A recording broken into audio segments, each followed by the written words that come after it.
Hello everyone, আশা করি তোমরা সবাই খুব খুব ভালো আছো। আর আমিও কিন্তু খুব ভালো আছি। আর তার জন্যই দেখো ঝটপট রেডি হয়ে নিচ্ছি কিন্তু একটা ব্লু কালারের কুর্তি পরে একটু সিম্পল সেজে গুজে রেডি হয়ে নিচ্ছি কিন্তু এখন বার্থডে পার্টিতে যাওয়ার জন্য। তো বেরিয়ে পড়েছিলাম আমরা ওই সন্ধ্যা 7টা নাগাদ, একটা উবের বুক করে নিয়েছিলাম। আমি আর আমার ছেলের সঙ্গে বেরিয়ে পড়েছিলাম কিন্তু সল্ট লেকের উদ্দেশ্যে, না সরি নিউ টাউনের উদ্দেশ্যে। তো সেখানে চলে যাচ্ছিলাম আর ঝটপট গিয়ে দেখো চলে গেছে ওদের বাড়িতে। আর সেখানে গিয়েই কিন্তু আমাদের ছিল কিন্তু বার্থডে পার্টির নিমন্ত্রণ, সৃজিতের বন্ধুর বার্থডে পার্টি। তো সেখানেই আমাদের দুজনের মানে নিমন্ত্রণ ছিল, সেখানের জন্যই গেছিলাম।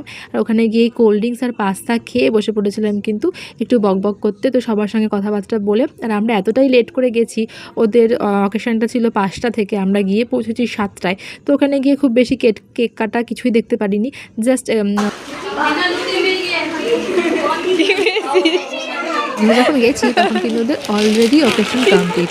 ওই জাস্ট কয়েকটা খেলনা ছিল, সেগুলোকে ওপরে ছুড়ে নিয়েছিল। আর সেগুলো নিয়েই কিন্তু ওরা বাচ্চারা করেছিল, ওদের বন্ধুবান্ধব ছিল। তো সেগুলোই আমরা জাস্ট গিয়ে দেখতে পেরেছি। আর তারপরে একটু খাওয়া দাওয়া করে নিয়েছি। এই যে আমাদের কিউট বার্থডে বয় কিন্তু বেরিয়ে পড়েছিলাম, একটা উবের বুক করে নিয়েছিলাম আবারও আসার সময়, যেহেতু অতটা রাস্তা আমরা একা ঠিক মতো আসতে পারবো না। তো যাওয়া আসাটা কিন্তু আমরা উবেরেই করেছি। চলে এসেছিলাম বাড়ির দিকে। তো বন্ধুরা, তোমাদের কেমন লাগলো আজকে আমার এই ব্লগটা অবশ্যই কমেন্ট করে জানিও। আর যদি ভালো লেগে থাকে আমার ভিডিও দেখতে তোমাদের, তাহলে কিন্তু অবশ্যই আমার চ্যানেলটিকে সাবস্ক্রাইব করে লাইক শেয়ার কমেন্ট করতে ভুলবে না। তো চলো, টাটা, দেখা হবে নেক্সট ভিডিওতে।